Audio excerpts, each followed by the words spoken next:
Today we have some more actual history about some of the early pioneers of the state of Texas. This is a short follow-up episode to our longer episode about Indian attacks in Montague County from 1858 through 1867, which was based on this 1913 book by Fanny Potter, History of Montague County.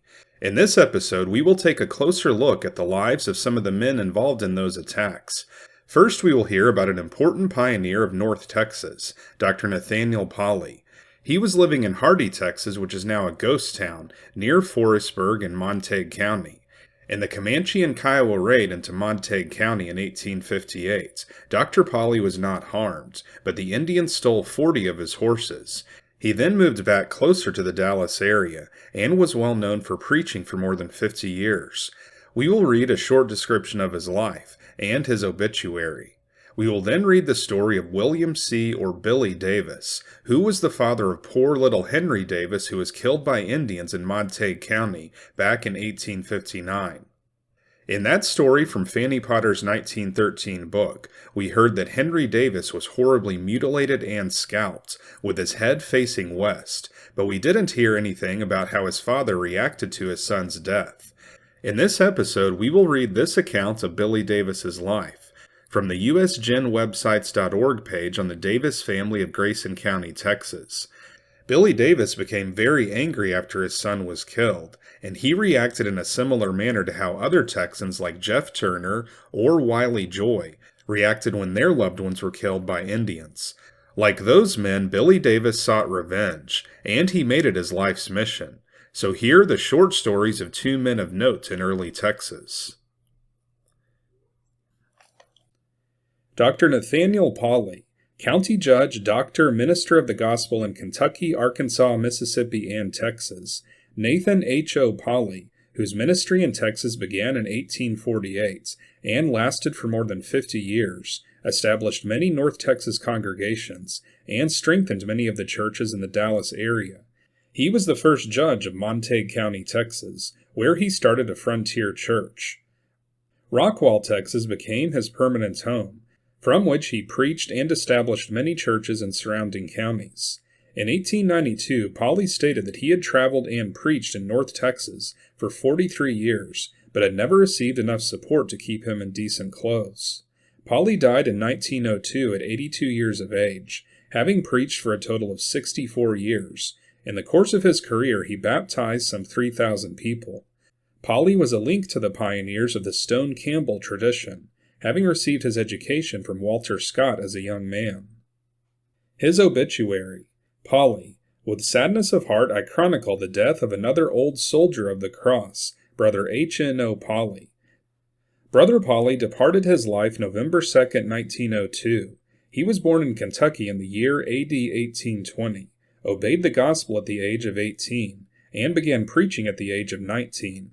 He started to Texas and stopped in Arkansas, preached the gospel 6 years, and from there came to Texas, where he spent the rest of his life in the Master's cause. He has baptized about 3,000 souls into the one body. Brother Polly faithfully guarded the faith, which was once delivered to the saints. The summons found him prepared to meet it. Noble warrior, thou hast indeed fought a good fight, and received many a scar in thy spiritual contests. Earnest runner in the heavenly race, with wearied limbs thy goal has been reached. Zealous watchman of thy Master's trust. Brethren in Christ, we owe much to this man of God, for his faithful discharge of duty. Brother W.I. Brown spoke words of comfort to friends and relatives. Brethren and sisters, visit Sister Polly. She is sick. He was 82 years old, and was a preacher 64 years. Farewell, dear old brother. We will meet you soon, where we will part no more. Your brother in Christ, A.P. Hardin.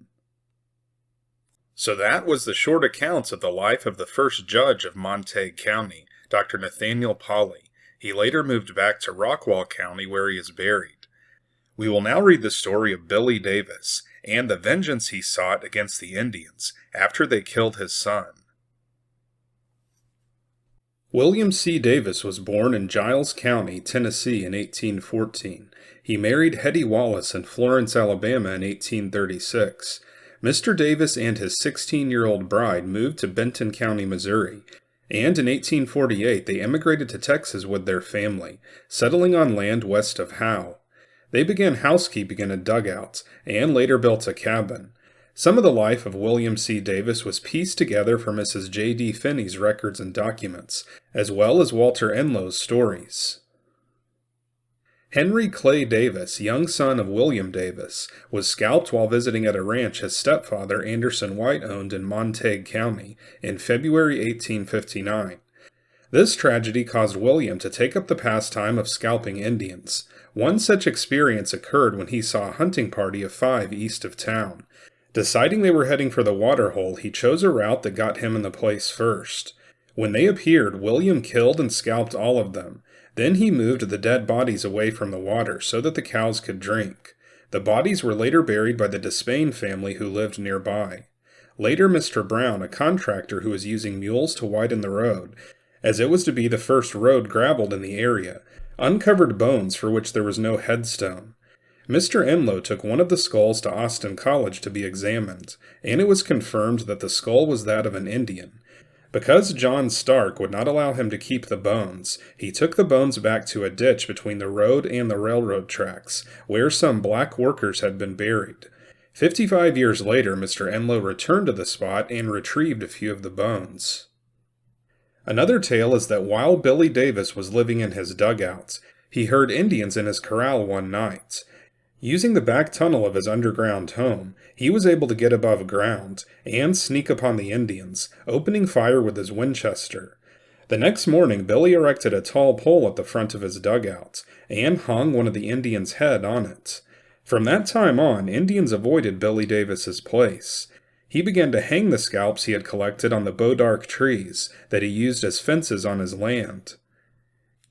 Hetty, Billy Davis's wife, once saw some Confederate soldiers approaching their cabin. Knowing they had very little food and that the soldiers would eat all she had, she stepped outside.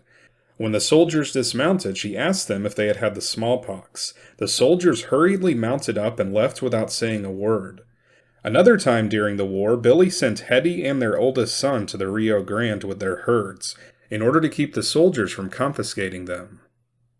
Mr. Enlow tells that Billy was responsible for killing the last panther in the area.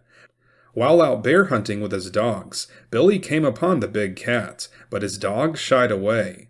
Billy went home and returned to the same spot on Loy Helvey's land the next day, without his dogs, in order to shoot the panther. He is also credited with shooting the last bear found in the area. The tale goes that Billy and Isaac, or Ike Sparks, found the bear near Davis Lake east of town. Billy struck out at the bear with his bowie knife, but instead he hit a tree with the knife, breaking the blade in two. Ike said that Billy came out of the woods, running and hollering, "Shoot him, Ike, shoot him!" which Ike did.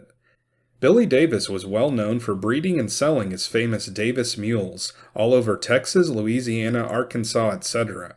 He branded his mules on the jaw with a U. Later his son Harrison would brand a shrimp on the left shoulder of each mule.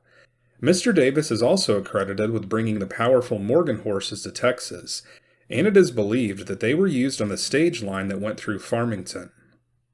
In 1872, Mr. Davis gave $10 for an interest share in a patent on a new invention, a beehive, and received permission to use this type of hive.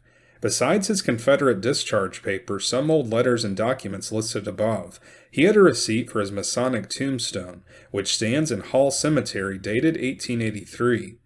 His wife Hetty had no tombstone to mark her grave in Hall Cemetery. In 1969, the family started a fund to erect one. The descendants of William and Hetty Davis living in or around Howe, Texas were William Harrison Davis, his son John Pinckney or J.P. Davis, his son Harris Davis of Dorchester, Claudine Frances Benton Davis of Dorchester, George Washington Davis, his son Charlie Davis of the Davis Honey Company in Howe, Willie and Lily Davis, whose children lived in Sherman, Jewel Davis Jeffries, son Albert Jeffries of Howe, Weldon and Cleta Davis, their son Ralph Wayne Davis, carried on the Davis Honey Company in Howe, Elizabeth A. Davis wed F. H. Stroud. Their son was Benjamin M. Stroud, and their daughter Martha B. Stroud wed Jackson Furman Wilson. Their son was Warren A. or Doc Wilson. Robert Alexander Davis, his sons Wesley Davis and Joe Davis. So that was the story of William or Billy Davis, one of the early pioneers of Grayson County, Texas. After his son was killed, he began hanging Indian heads on a pole outside his house, and he hung Indian scalps on the bodark trees that lined his property. The Indians learned to avoid Billy Davis's house. These bodark trees produce green fruit called hedge apples or horse apples that are hard and sticky. They are not usually eaten by humans or any animals, including horses. Bodark trees could be pruned so that they sprouted many shoots from their base, forming a dense, thorny hedge. These trees were said to provide a barrier that was horse-high, bull-strong, and pig-tight, and they were used for fencing until the advent of barbed wire in the 1870s. The name bodark means bowwood in French, and early French settlers gave this name to the tree because they observed the Indians using the wood to make their bows and war clubs. Meriwether Lewis was told by members of the Osage Nation that there is so much esteem for the wood of this tree for the purpose of making bows, that they travel many hundreds of miles in quest for it. The Comanches also used bodark tree wood to make their bows. It was a common brush tree along the river bottoms in the Comancheria. In addition to his fights with Indians, Billy Davis was credited with other exploits such as killing the last bear and mountain lion in Grayson County, and raising mules, horses, and bees. I was not able to find any Davis Bee Company still in operation around the town of Howe, Texas, but let us know in the comments if you know of a Davis Bee Company still in operation. There is a honeybees farm a few miles east of Howe, but it is unclear if that was once related to the Davis Bee Company. As I mentioned in the introduction, Billy is similar to other people we've read about on this channel, like Jeff Turner or Wiley Joy. Both of these men had family members brutally killed by Indians, and they swore to kill every Indian they could. It is unclear exactly where Jeff Turner lived, but Wiley Joy would hide out in the caves west of Kerrville, and wait for Indians to come so he could ambush them. Another similar story from western Virginia is that of Lewis Wetzel, whose father was killed in an Indian attack on their cabin when he was a boy. He was kidnapped along with his brother, but they escaped from the Indians, and Lewis vowed to kill every Indian he met. There are other examples of similar vendettas, such as Geronimo vowing to kill Mexicans after the Mexican army killed his family. Another is the story of the Bloody Espinosas, who vowed to kill all white settlers in Colorado in the early 1860s, after some white soldiers had mistreated their female family members. You can find the links for all these videos in the description. There will be more history on Montague and surrounding counties such as Grayson, Wise, and Denton in future episodes on this channel, so be sure to stay tuned to this channel for more history about some of the early pioneers who built the peaceful and prosperous civilization that we enjoy today. This channel is called Unworthy History because we cover actual history that has now been deemed unworthy to show on history channels on TV. Here on this channel, we preserve this worthy history of our ancestors by reading directly from old books. If you'd like to support our channel, then you can become a Patreon or YouTube channel member. Members will have full access to all of our members-only videos, and your contribution towards keeping actual history alive will be recognized at the end of each episode. So if you want to see more episodes like this, then be sure to like and subscribe, and we'll see you next time on Unworthy History.